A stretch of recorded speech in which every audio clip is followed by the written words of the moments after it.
Why do you not think evolution happens the way that science broadly has claimed it happened? Well, one is nobody's ever heard of it in history. Well, that's not true. I've heard of evolution, and I'm in history right now. So that's one strike, David. I don't know. About past history. Right. Yeah, we have writings on evolution that go back hundreds of years. Even if you just look at Darwin, that was 200 years. You know, David, most people in human history haven't heard of computers either, but computers still definitely exist, right? So...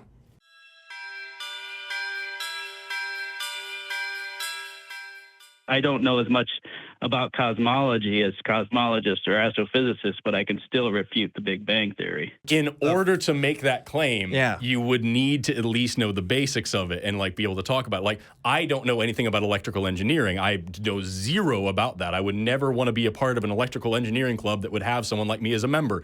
And yet, if you told me that this computer here can do some incredible thing, I would be a lot more likely to believe someone who is an electrical engineer than me if I told you, no, it can't, because I don't know anything about it, and therefore I don't think it's real.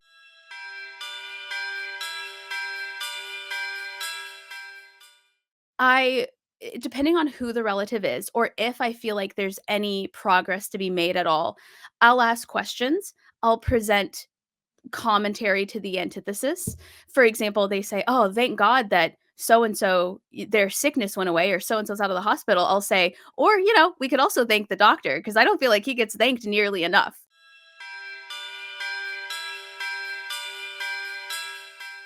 In terms of the Old Testament, find a good scholar that if you have those questions and if you want to explore that stuff, you can look at their work. Right. But like that's kind of what I'm getting at is do you really think it's reasonable for, average everyday people to put in this much work to dissect the historical context and the translations and the this and the that of this ancient, this Iron Age, sex manual, the morality of our culture today is not derived from the Bible. It's derived from logic and reason and argumentation and the blending of cultures.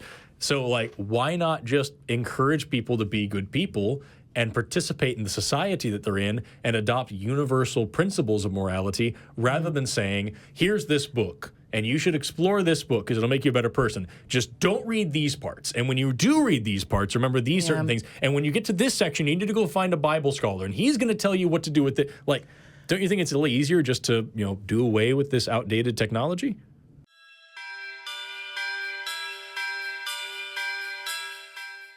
She was a non-believer.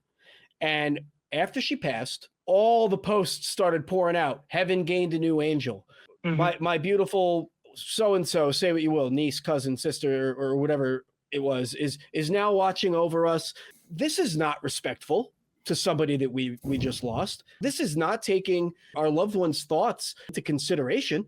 I mean, this is incredibly disrespectful, I think. You know what? I'm sorry to my family that is watching and seeing me say this, but you know what? This is my platform, and you knew what you were getting when you were clicking the link. Why should we have to tiptoe around and respect everybody's fragile, unprovable, fictional mythologies that they swear they dedicate their lives to, but they never even open their book and understand what it is that they believe? Yet, when we tell you we don't believe that, we're the bad guys.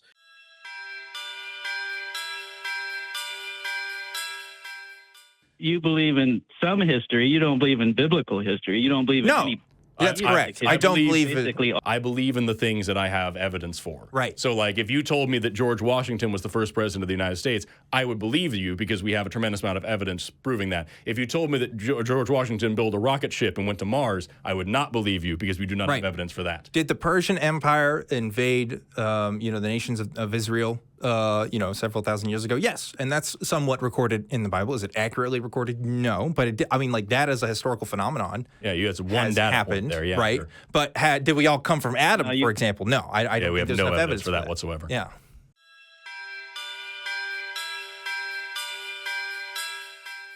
When we talk about God, we're talking about something which is eternal and omnipotent. So my answer to your question is just that putting objections about it aside for a second, if the argument establishes something is eternal and omnipotent, that's just how it contributes towards our understanding of God. That's all I'm saying. I mean, I feel like it's really easy to be right if you just say putting aside objections before you answer the question. And then why are we putting an if I mean, your argument is contingent upon your proof of the contingency argument, right? If we have to put an if down and then grant you some territory in your argument to say, all right, we can give you these things so that you can make your argument. Well, why should we have to give you anything? Why can't you just make the argument without us first having to make concessions?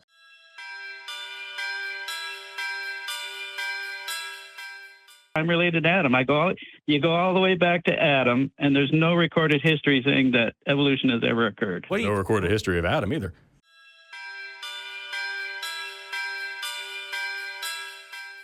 You don't have any evidence of long periods of time. Of long periods of time? So yeah, we very do. You can go back to Steno's law of superpositioning, where we look at the layers of the geological strata and see that they are, in fact, stacked up. Those layers take a long time to deposit. So we can say, clearly, this thing up here is younger than this thing down here. Now we ask how young, right? Even if we didn't have anything else past that, we can look at the fossil record and say, all right, so there was this animal, and then we go a few meters up, and now there's a totally different thing. It's like that right there, you don't need anything else. But if you want to talk about the actual ages, we have a tremendous amount of ways to test the age of the Earth. Not with, the probably the best and most robust one being radiometric dating. Right.